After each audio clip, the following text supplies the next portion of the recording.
ভোর ৫টা থেকে উঠে আমি কিভাবে আমার ছেলেকে স্কুলে রেডি করে পাঠাই এবং ঘর সংসারে সমস্ত কাজ করি, সেটাই চলো তোমাদের সাথে আজকে শেয়ার করব। তো গুড মর্নিং বন্ধুরা, আজকে নতুন একটা সকালে একটা নতুন ভিডিও নিয়ে তোমাদের সাথে চলে এলাম। আশা করছি তোমরা সবাই ভালো আছো, সুস্থ আছো, আর আমিও একদম ভালো আছি, সুস্থ আছি। তো আগে এখন ঘুম থেকে উঠেই ফার্স্টে চা বসিয়ে দিয়েছি ফ্রেশ হয়ে নিয়ে। জানো তো, যখন আগে ঘুম থেকে উঠতাম ছোটোবেলায়, তখন কিন্তু ঘুম থেকে উঠে আগেই চা বানাতে যেতাম না। মা কিন্তু অনেক সময় বলতো যে একটু চা কর, তখন কিন্তু মাকে খুব রাগ দেখাতাম। কিন্তু এখন আর সেই উপায় নেই, ঘুম থেকে উঠে আগে চাটা করে নিতে হয়, তারপরেই করে নিতে হয় ছেলের টিফিন, কারণ সে স্কুল যাবে। আর ওর স্কুলটা জানো তো অনেক ভোর 6:40 স্কুল স্টার্ট হয়ে যায়। তো যার জন্যে আমাকে ভোর 4:30টায় উঠে বাসি কাজ থেকে শুরু করে চা বানানো, ও টিফিন বানানো, এগুলো সব শুরু করে দিতে হয়, নাহলে না সামলানো যায় না। আর ওকেও তো 5:30 আমাকে ডাকতে হয়, উঠাতে হয়। তো আজকে ওর বাবা ছিল না, তাই আমি স্কুলে দিতে এসেছি। ওর বাবা থাকলে ওর বাবাই দিতে আসে। স্কুলে দিয়ে আসার পর আমি ফার্স্ট কাজ হচ্ছে কাপড় গুছিয়ে নিই। আমার একদম কাপড় গোছাতে ভাল লাগে না, তাই জন্য যে কাজটা ভাল লাগে না সেটাই ভাবি সকাল সকাল হয়ে যাক। এমনিতেও আজকাল সকালটা একটু ঠান্ডাই থাকছে, তাই কাজ করতে কষ্টও হচ্ছে না। স্কুলে যখন পাঠায় না ছেলেকে সকালবেলাতে, এত ওয়েদারটা ঠান্ডা থাকে, এক এক সময় তো মনে হয় যেদিন বৃষ্টি হয় ওকে মনে হয় যেন সোয়েটারটা পরিয়ে নিয়ে যায়, এত শীত করে। কিন্তু এটাই মানে সহ্য করে যেতে হয়, কি বলবো, আমাদের বাড়ি থেকে স্কুলটা অনেকটা দূর, ওর একটু কষ্টই হয়ে যায়। আর দেখো, আমি এসে বিছানাটা গুছিয়ে নিয়েছি, ঘর দুয়ার পরিষ্কার করে নিয়েছি, যেটা নোংরা হয়ে থাকে। ও যখন স্কুল যায় ওর চারিপাশে সব জিনিস ছড়িয়ে ছিটিয়ে রেখে চলে যায়, ছোট হলে যা হয়, একসময় আমরাও করতাম। আর নিয়ে আমি রান্নাটা স্টার্ট করে দিয়েছি। এখন প্রায় মোটামুটি 8টা 8:30 বাজছে। আজকে অনেকগুলো অনেকগুলো সবজি কাটা হয়েছে, তো তাই জন্য রান্নাটা আমি শুরু করে দিলাম। ওর ধরো মোটামুটি 12টা 20 নাগাদ ছুটি। আমাকে অন্তত 20 থেকে 25 মিনিট আগে বেরোতে হয়, কারণ এতক্ষণই 20 থেকে 25 মিনিট টাইম লেগে যায় আমার বাড়ি থেকে ও স্কুল যেতে। আর আমি স্কুটিতেই যাই, আমার স্কুটিতে। তো যাই হোক, তাও আমাকে 20-25 মিনিট আগেই বেরোতে হয় ও স্কুল যাওয়ার জন্যে। তো স্কুল থেকে বেরিয়ে আমি, যেহেতু আমাকে 12টার মধ্যে বেরিয়ে যেতে হবে, তাই আমি এসে আগে রান্নাটা চট করে বসিয়ে নিই।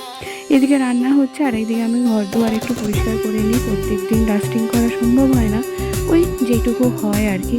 ছোটো ছেলে থাকলে যেটুকু করে নেওয়া দরকার সেরকমই আর কি প্রত্যেক দিনের মতো করে নিই। আর এইদিকে দেখো দুধ চলে এসছে, দুধটাও নিয়ে নিচ্ছি। একদিকে হচ্ছে ঘরের দুধ, একদিকে হচ্ছে ছেলের দুধ, তাই দু কৌটায় দুধ এসছে।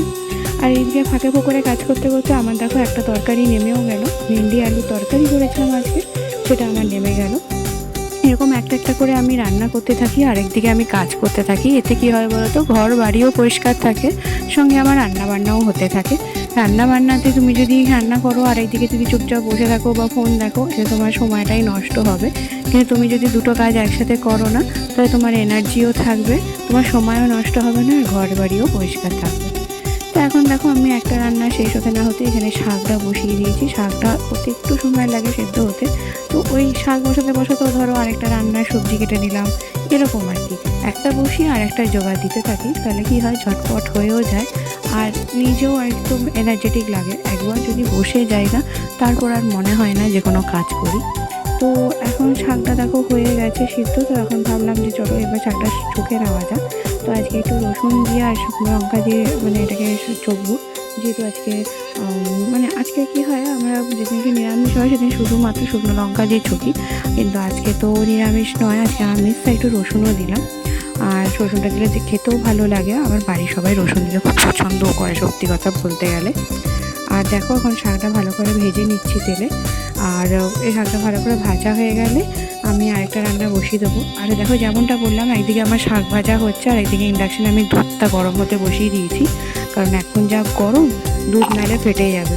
আমার তো মানে প্রায় দিন আমার ভুল হয়ে যায়, আর বেশিরভাগ আমার দুধটাই ফেটে যায়। তো এই জন্য আমি সবার আগে রান্না করতে করতে দুধটাই বসিয়ে দিই।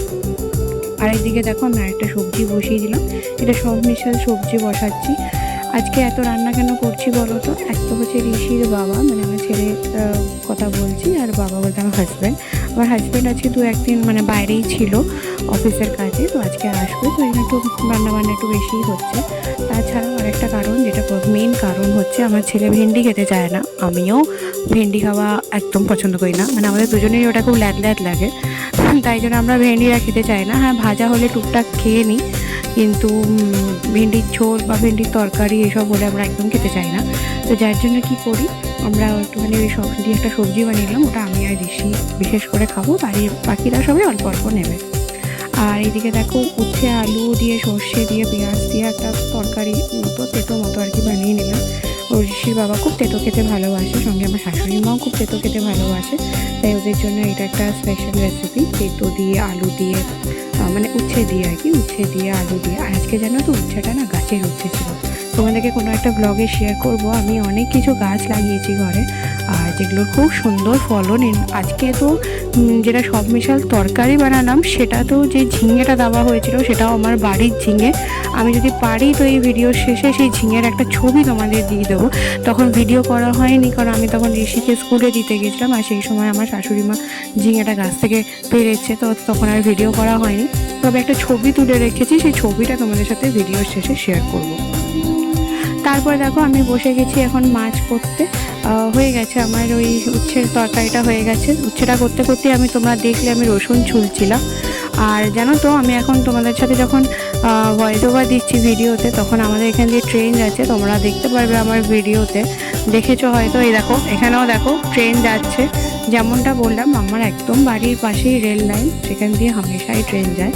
তো এখন আমি ভয়েস ওভার দিতে বসছি, আর সেই সময় ট্রেনও যাচ্ছে, প্লাস ভিডিওতেও আমি তোমাদের দেখালাম যে কেমন রান্নাঘর থেকে ট্রেন দেখা যায়।